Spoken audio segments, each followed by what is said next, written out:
नमस्कार, मैं विमलेंदु चैतन्य और आप देख रहे हैं अब तक बिहार। चैतन्य कम्युनिकेशंस के समाचार प्रभाग में आपका स्वागत है। आइए चलते हैं आज की पहली खबर की ओर।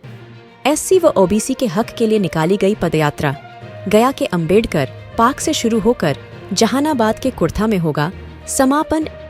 राष्ट्रीय जनता दल के द्वारा पदयात्रा निकाली गई। इस पदयात्रा में हजारों की संख्या में लोग शामिल होकर अपने हक के लिए नारेबाजी की। इस पदयात्रा का समापन कुर्था जिले में स्थापित अमर शहीद जगदेव प्रसाद के शहादत स्थल पर होगा। इस संबंध में राष्ट्रीय जनता दल के प्रदेश सचिव विनायक कुशवाहा ने कहा कि एससी, एसटी व ओबीसी के 65% आरक्षण को संविधान के 9वीं अनुसूची में शामिल करने व निजी क्षेत्र में 65% आरक्षण को लागू करने के उद्देश्य से इस पदयात्रा का आयोजन किया जा रहा है। वहीं राजद के जिला अध्यक्ष सुभाष यादव ने कहा कि जिस तरह से मोदी सरकार एससी, एसटी, ओबीसी के लोगों के साथ हकमारी कर रही है, यह हम लोग बर्दाश्त नहीं करेंगे। महागठबंधन की सरकार बिहार में बनने के बाद पूर्व डिप्टी सीएम तेजस्वी यादव द्वारा जातीय जनगणना के 15% आरक्षण को बढ़ाया गया था एवं 65% आरक्षण को लागू किया गया था। अब 15% आरक्षण को खत्म कर दिया गया है। 65% आरक्षण की लड़ाई लड़ने के लिए पदयात्रा यह की जा रही है। अब तक बिहार, ब्यूरो रिपोर्ट, गया। पदयात्रा हम लोग कर रहे हैं इस देश के एससी, एसटी, ओबीसी के अधिकारों की रक्षा के लिए। हम लोग पदयात्रा कर रहे हैं 65% आरक्षण को संविधान के 9वीं अनुसूची में शामिल करवाने के लिए। हम लोग पदयात्रा कर रहे हैं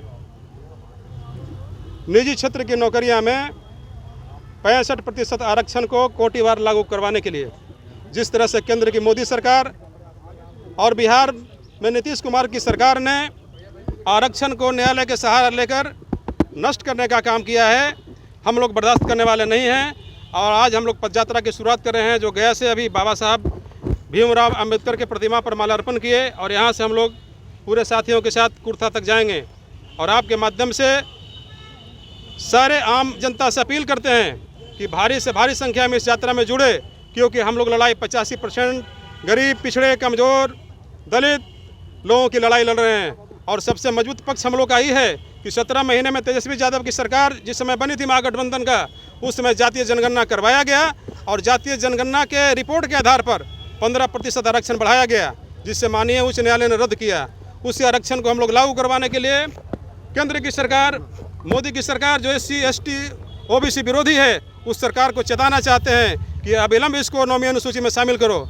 ऐसा तमिलनाडु में हो चुका है। 69% जो आरक्षण है तमिलनाडु का एससी, एसटी, ओबीसी का, उसको संविधान के 9वीं अनुसूची में दर्ज है और कानूनी पचड़ा और न्यायालय के पचड़ा से वो दूर है। यही हम लोग चाहते हैं। दूसरी तरफ एससी, एसटी, ओबीसी का जो 5 साल का एज में जो छूट था, उसको भी इन लोगों ने रद्द करने का काम किया है। उसको भी हम लोग लागू करवाना चाहते हैं। और ये पदयात्रा एक साधारण पदयात्रा नहीं है, इसमें सारे लोग जुड़ रहे हैं। जितने 85% लोग हैं, सारे इस पदयात्रा से जुड़ेंगे और नरेंद्र मोदी की सरकार को उखाड़ कर फेंकेंगे। कितने दिन तक एक दिवसीय है पदयात्रा? आज हम लोग चलेंगे यहाँ से टेकारी, और टेकारी में रात्रि विश्राम है।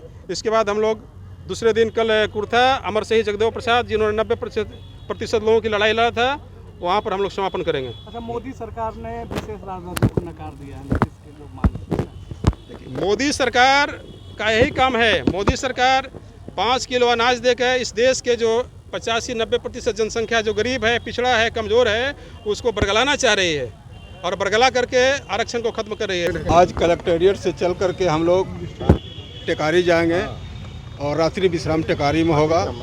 और कल का दिन वहाँ से चल करके हम लोग कुर्था जाएंगे, जहाँ जगदेव बाबू की धरती है।